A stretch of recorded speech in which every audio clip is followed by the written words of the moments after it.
नमस्कार, मैं हूं ऋषि पांडे। राजनीति में मतभेद होना लोकतंत्र की सेहत के लिए शुभ संकेत है, लेकिन जब मतभेद मनभेद में बदल जाए और मनभेद नफरत में, तो समझ लीजिए कि रास्ता गलत दिशा में जा रहा है, जो भविष्य में लोकतंत्र के लिए खतरे की घंटी है। आज भारत की सियासत में कड़वाहट इस कदर घुल गई है, अब बहस संसद के बंद कमरों से निकलकर सड़कों पर पत्थरबाजी में तब्दील हो चुकी है। लोकसभा के हंगामे से लेकर दिल्ली की हाईटेक एआई समिट तक हर जगह सिर्फ एक ही चीज कॉमन है, और वह है सियासी कड़वाहट, सियासी अदावत। आज के बिग टॉक में हम इस बढ़ती तल्खी का विश्लेषण करेंगे और यह जानने की कोशिश करेंगे कि यह क्यों बढ़ रही है और ये किस अंजाम तक जा सकती है। लोकसभा के चालू सत्र में हमने देखा है कि किस तरह से मुद्दों से ज्यादा निजी हमले हावी हो रहे हैं।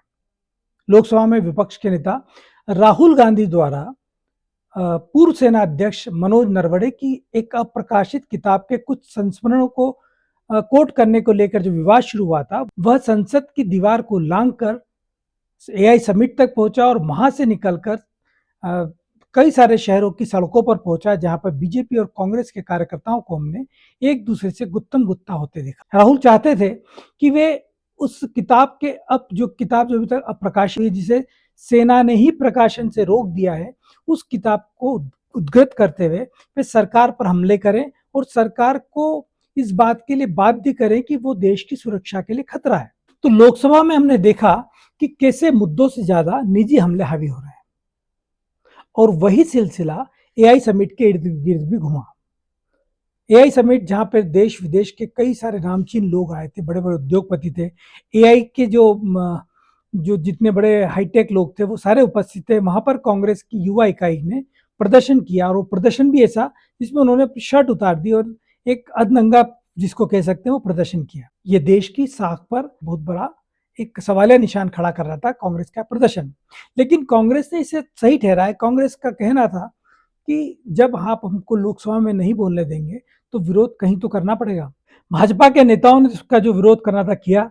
राहुल गांधी के निवास से लेकर तमाम जगहों पर प्रदर्शन हुए, पुतले जले, गाली गलौज हुई, सब कुछ हुआ। लेकिन कल जब प्रधानमंत्री ने इस पर रिएक्ट किया और उन्होंने जिस तरीके के शब्द का प्रयोग किया, उससे कांग्रेस तिलमिला गई। प्रधानमंत्री ने कांग्रेस के विरोध को उनके नंगे सच और विकास विरोधी होने से जोड़ा। ये एक बड़ा आरोप था जो कि प्रधानमंत्री के मुंह से निकला था। तो उसके जवाब में कांग्रेस ने इसे अमेरिका के सामने घुटने टेकने वाली कूटनीति का हिस्सा करार दिया। देखिए, दोनों जो भाषण है, प्रधानमंत्री का भी और कांग्रेस की प्रवक्ता सुप्रिया श्रीनेत ने जो कहा है, उनको सुनिए आप। साथियों, कांग्रेस ने भारत के एक वैश्विक आयोजन को अपनी गंदी और नंगी राजनीति का अखाड़ा बना दिया। समारोह स्थल पर विदेशी अतिथियों के सामने कांग्रेस के नेता कपड़े उतारकर पहुंच गए। मैं कांग्रेस वालों को पूछता हूं, देश तो जानता है आप पहले से ही नंगे हो, फिर कपड़े उतारने की जरूरत क्या पड़ी? अमेरिका के सामने आत्मसमर्पण कर देश का सौदा करने वाले आप नंगाई पर बात करेंगे। सारा देश जानता है नंगा कौन है।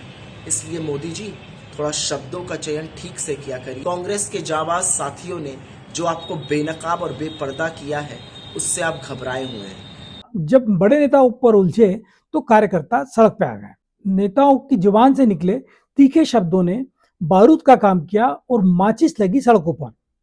देश भर में भाजपा और कांग्रेस के कार्यकर्ता जिस तरह से आपस में भिड़े, जिस तरह से पत्थरबाजी हुई, जिस तरीके से कांग्रेस कार्यालयों पर प्रदर्शन हुए, वो दृश्य विचलित करने वाले थे। कईयों के सर फूटे। हमने देखा भोपाल, इंदौर सरी के शहरों में या दिल्ली में पुलिस को आंसू गैस के गोले चलाने पड़े और कार्यकर्ताओं पर जख्मी होना पड़ा।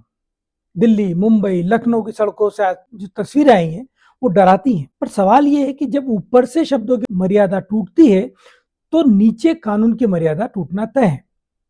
यह पत्थर किसी पार्टी पर नहीं, बल्कि हमारे लोकतंत्र के भरोसे पर चल रहे हैं। और ये चिंता की बात भी है।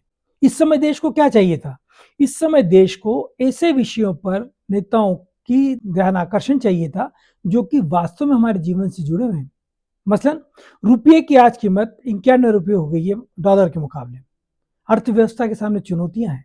ऐसे में सरकार और विपक्ष को मिलकर रास्ता निकालना चाहिए था, लेकिन यहां घुटने टेकने जैसे आरोपों ने चर्चा को आर्थिक सुधारों से भटकाकर राष्ट्रवाद बनाम गद्दारी की बहस में उलझा दिया। क्या विदेशी मेहमानों के सामने हमारा यह व्यवहार भारत की सॉफ्ट पावर को नुकसान नहीं पहुंचा रहा है?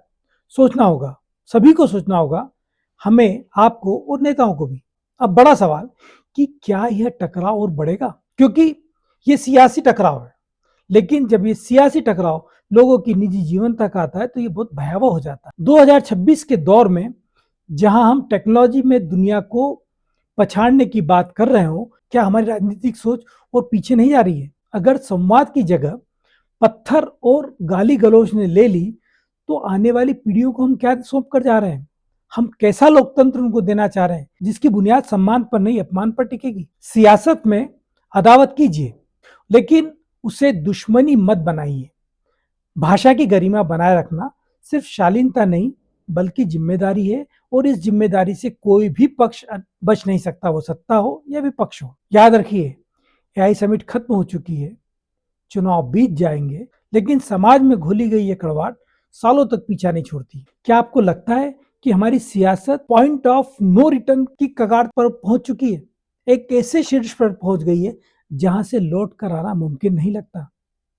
क्या वाकई में भविष्य में टकराव और ज्यादा हिंसक होगा? अभी इस साल कुछ राज्यों में चुनाव है, जहां भी चुनाव हो रहे हैं, क्या ये चुनाव हिंसा से बच पाएंगे? ये विषय ऐसा है जिस पर सभी को सोचना है।